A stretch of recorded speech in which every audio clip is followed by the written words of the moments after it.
Hi there. Welcome back to the Great Ace Attorney Chronicles. We got two dudes, the squad, staring at us like, geez. I don't know. They're kind of imposing to just be when they're just like looking at you all serious like. But you know, Cesato's dad and the Minister of Foreign Affairs and also a judge. You know, they're not bad dudes probably. But before we go talking to them about the very cool and epic things that happened 10 years ago, let's check out this swanky hotel.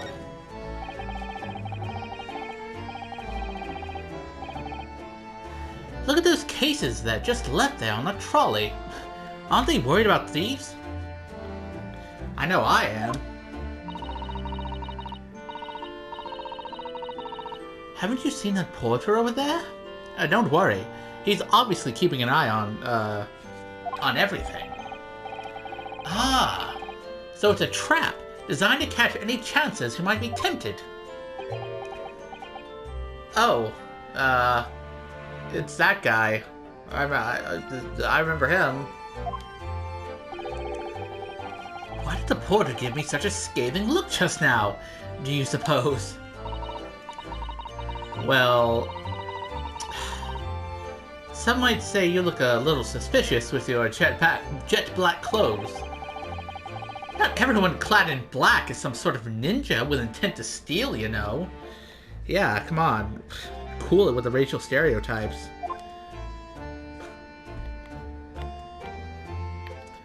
Ooh, is that a chandelier? Have you seen all those sparkling jewels up there? They must have gathered every gem in the world for that.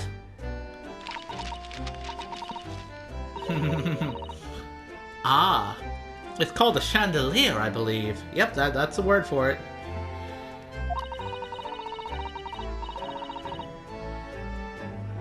It's designed to provide elegant lighting in large, spacious rooms like this.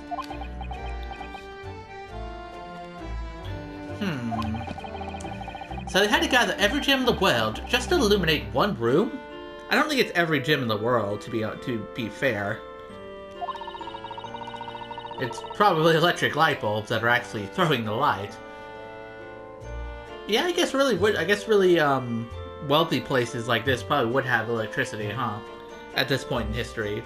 Like, it definitely wasn't widespread, I don't think. Yeah, I'm pretty sure, like, yeah, electricity was not, like, super widespread at the turn of the century, even in London, at least.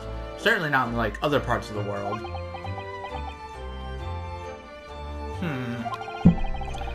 If I tried to hang something like that from the ceiling in the office, it would be scraping on the floor. I think perhaps chandeliers aren't for you, Mr. Naruhodo. Yeah. They might be a little bit rich for his blood.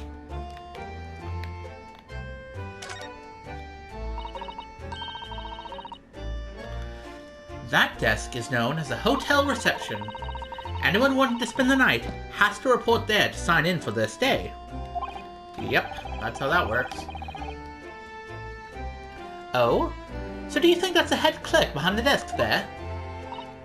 Yes, I'm sure it must be. I'd love to stay in a grand hotel like this for a little while, wouldn't you? Just to know what it's like. If the hotel fee was paid through our stipend, I'm afraid it might bankrupt our homeland. Oof.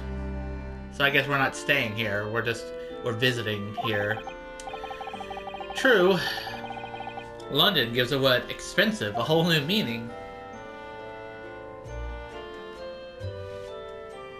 Let's see what else. Is there anything else of interest? What about this big-ass fucking suitcase? What's all that about? Look at that! It's a picture of the Crystal Tower. Well, the Great Exhibition is one of Britain's most prestigious achievements in recent years, even if it kind of flopped a little bit because of the whole, you know, murder thing. I wonder how tall it is. It really does represent the pinnacle of scientific achievement in so many ways.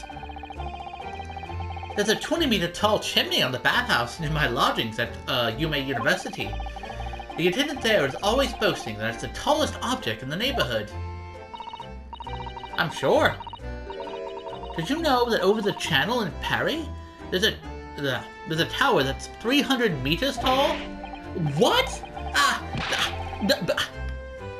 How many times taller than the chimney at Yumai Soken Hot Springs is that? And if it's that tall, how does it draw properly? The smoke would get stuck, surely. I'm not the one who made the fucking building, dude. I don't think it's that sort of tower, Mr. Naruhodo.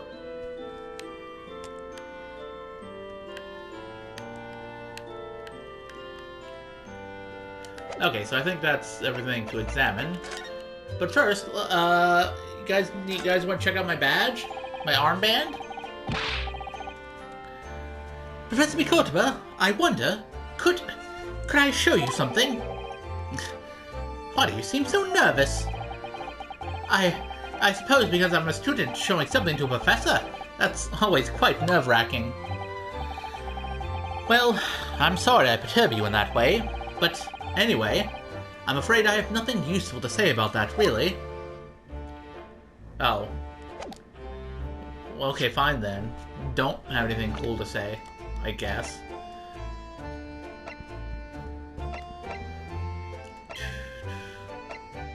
Let's see. Oh, look at that, they're both 43. I would have assumed they were kind of older, but yeah, fair enough, I guess. Okay, fine. Enough fooling around. Tell me about your fucking journey from Japan. So, how was the voyage here?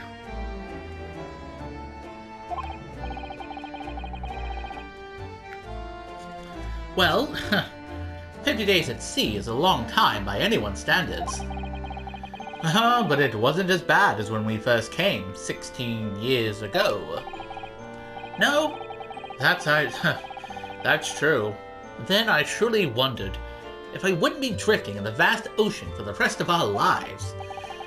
This time we followed the same route as you, so we were able to relax and enjoy the experience. Ah, so you stopped in France's beautiful capital, Paris. We did, yes, though only for one night. And yesterday evening, we left the port of Dunkirk for Dover. Just in time for the symposium, in fact. It starts tomorrow. It's wonderful that you were invited to attend such an important international event. I'm very proud of you, Father. Oh, it's thanks to Sashiro here. 16 years ago, he managed to ingratiate himself with Britain's Attorney General. I'm sure that's why he was invited.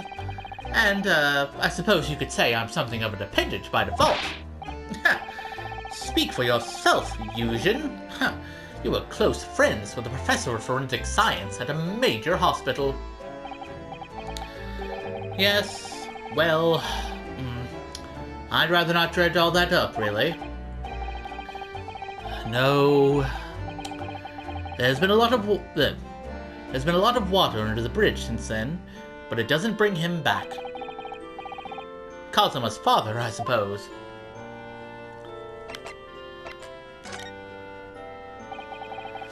The professor, the killer who took the lives of 5 members of the British aristocracy, was actually Kazuma's father, wasn't he? That's correct. Genshin Asogi. Genshin? Man, he really must have made a Genshin impact on London.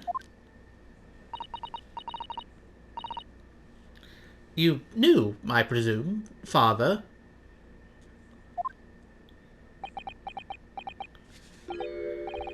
Yes.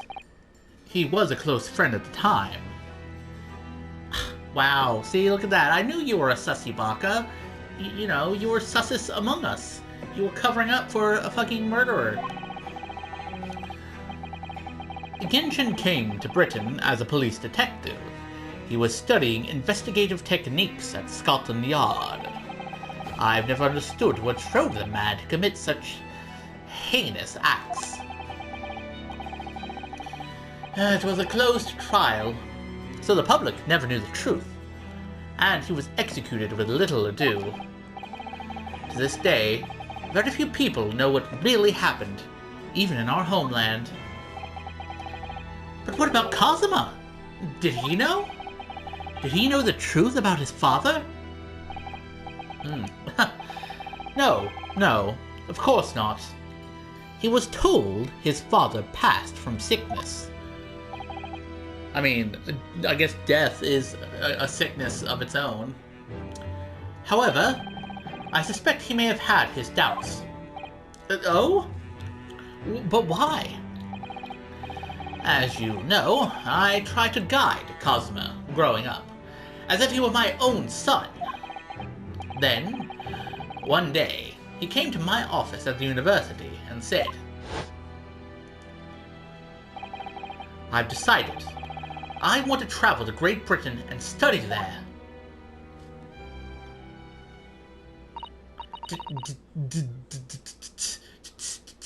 Do you think he wanted to come here to investigate his father's death?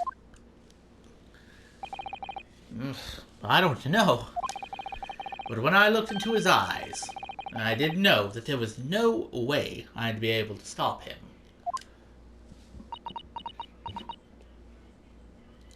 Yeah, he is a very determined sort of fella, that's for sure. Something else came to light in that trial the other day, actually. Yeah, trust me, it was a big trial. Oh? What? Well, having disappeared in Hong Kong and been missing for almost a year, Kazuma since turned up here in London, working as the apprentice of Lord Van Dyke's. What? What? That's news to us. So, Lord Strongheart's telegram neglected to mention that part then. Well, that's curious. As you know, we both thought Kazuma had died on the steamship during our voyage to Great Britain in January. But he didn't die. He multiplied. He's alive. As you knew, didn't you, Father?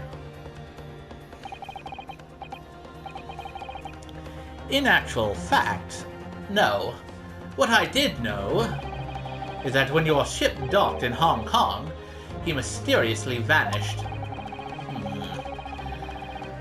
We sent a team of investigators to Hong Kong to try to ascertain what had happened, but to no avail. But he's still alive, and here in London, you say. I never dared even to dream it. Why on earth did the young man not make contact? The government and the police have been chasing clues fruitlessly for months now. Well, it seems that he was suffering from amnesia. What? Amnesia? When we first came across him again here in London, he didn't know who either of us were. I see.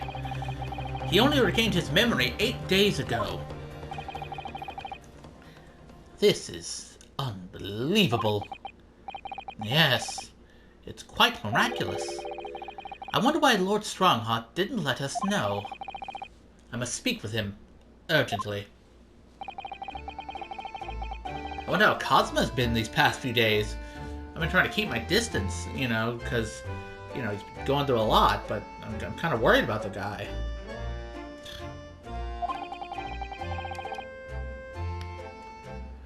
Would it be wrong of us to go and visit him? I mean, come on, we're his closest friends. It wouldn't be wrong.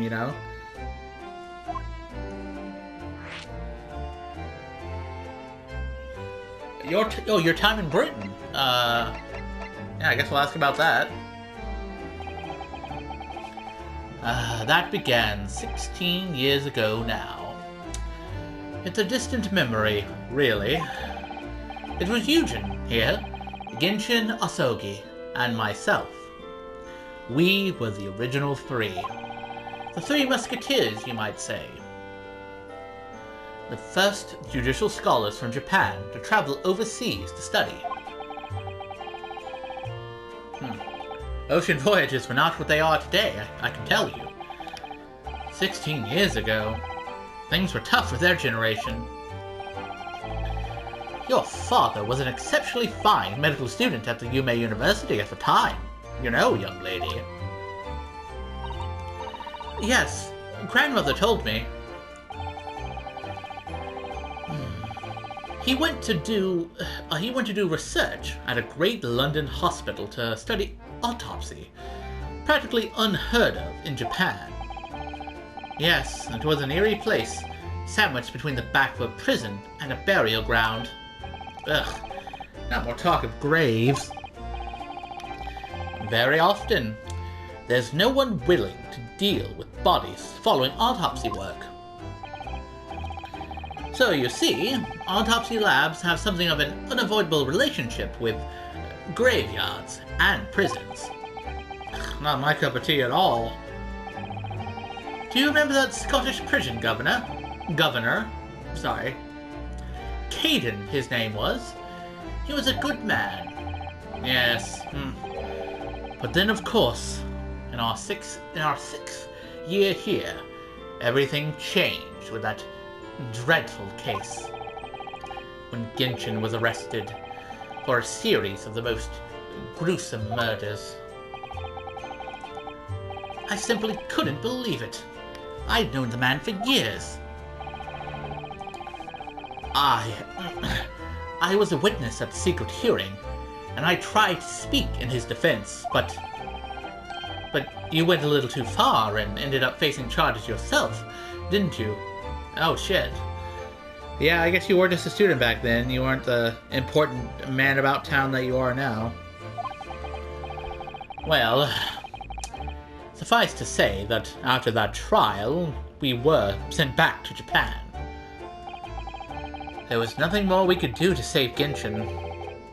It was a lost cause, sadly. Well, damn, that's pretty depressing.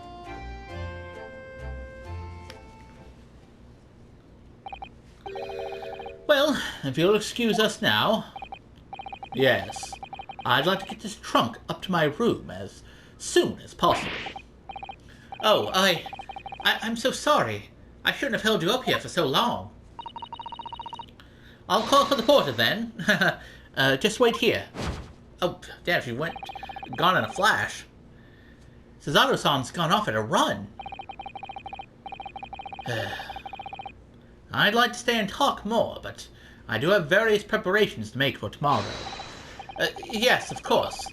It must be a big responsibility representing our entire country.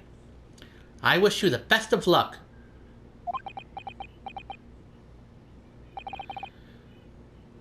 Naruhodo, I hope you'll keep an eye on Suzato for me.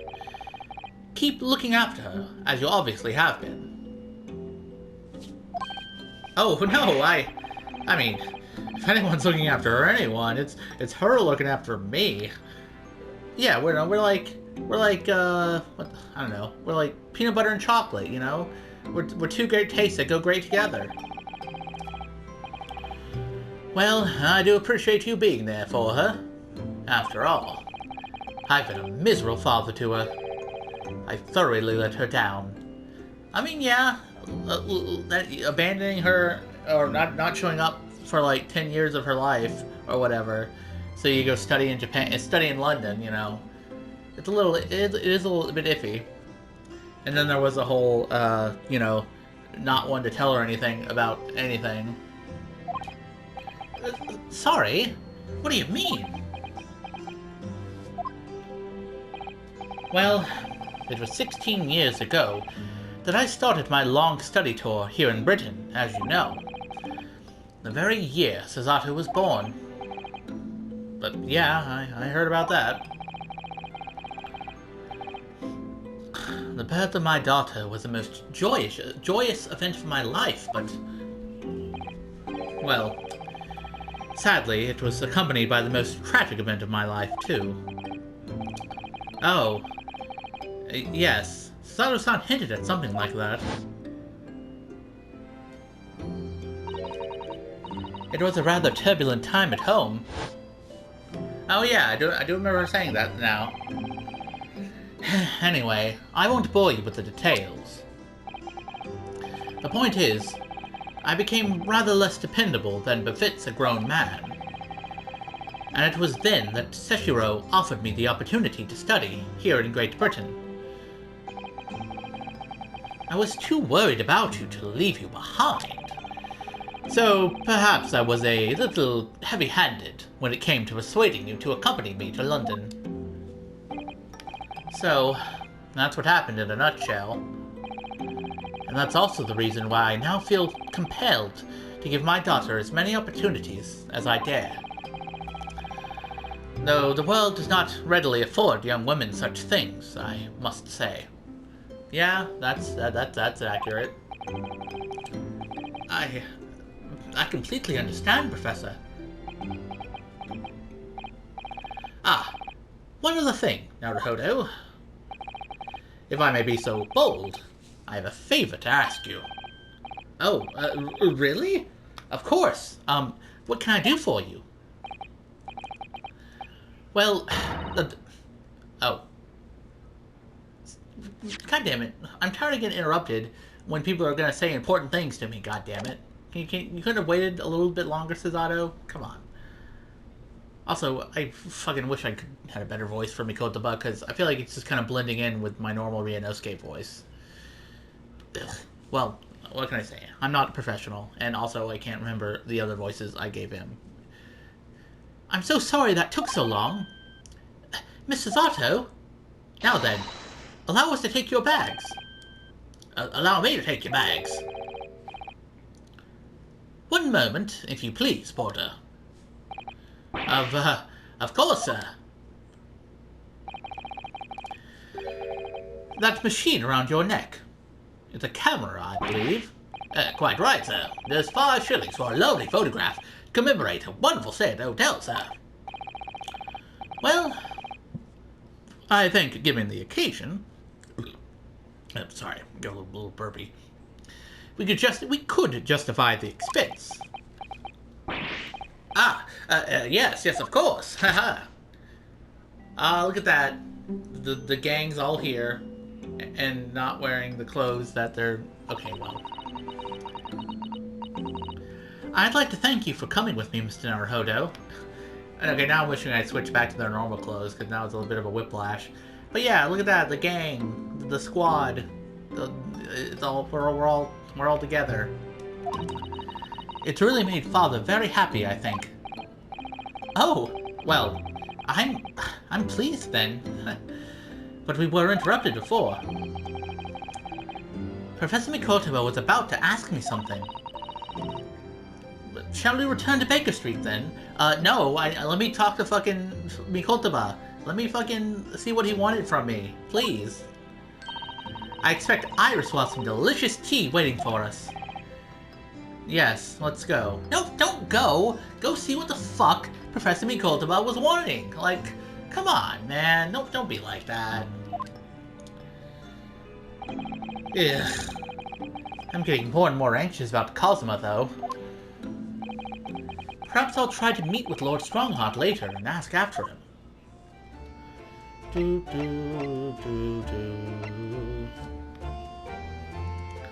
Well, that was a nice little meet-up, I suppose. Let's see. One of the most luxurious hotels in London, where Professor Mikotoba and Judge Jigoko have rooms for the duration of their stay. It's more grand than anything I've seen before. What a grand place! Father certainly seems to be enjoying relaxing in the luxuriant atmosphere. Hell, I wish I was relaxing in that fucking atmosphere.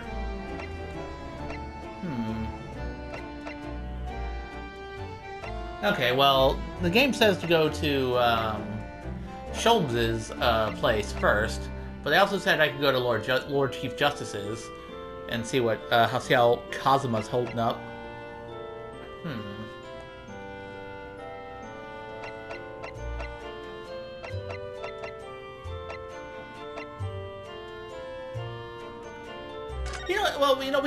We can regroup in our offices real quick before doing anything else.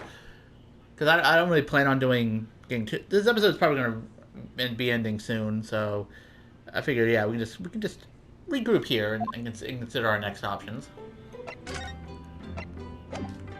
Or maybe I can just examine this shit again and see if there's any new, interesting dialogue. Nope. No, okay, yeah. Let's see what the shovel and spade argument is this time. The spade is still here, look! Please, Mr. Naruhodo. It's not a spade, as I think you well know. It's a shovel. It didn't take long to reignite that old argument. Ah, I have an idea. Let's give the implement a name, like Professor Hairbrain named his tools. Oh, I never thought of doing that. From now on, then, let's call it Ryunosuke. No, it's clearly much more of a Suzato. The old argument has taken a new and unexpected turn, it seems. I mean, I don't know if I'd want to be named after an implement for digging, let's just say. Anyway, what's on your mind, Suzato? It's good news that Professor Mikotopo arrived safely, isn't it? Ah, yes. It's wonderful.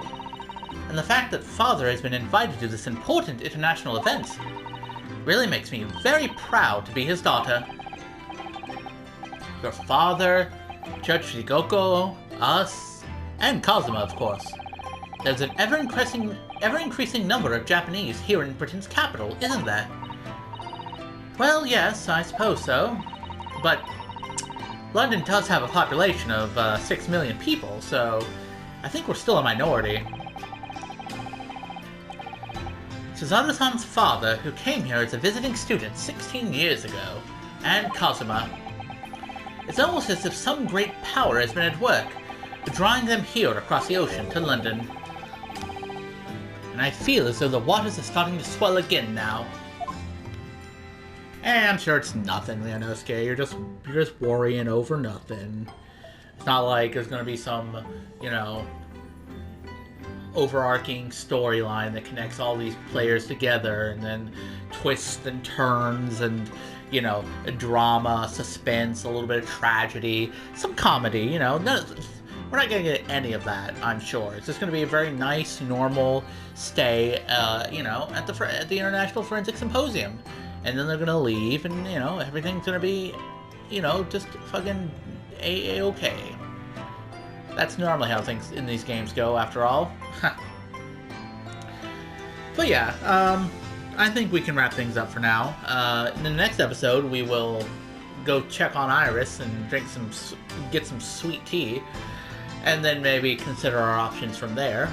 Because I'm sure we'll probably be visiting Lord Strongheart at some point. One way or the other, so... But until we do that stuff, though, yeah, I think I will see you around.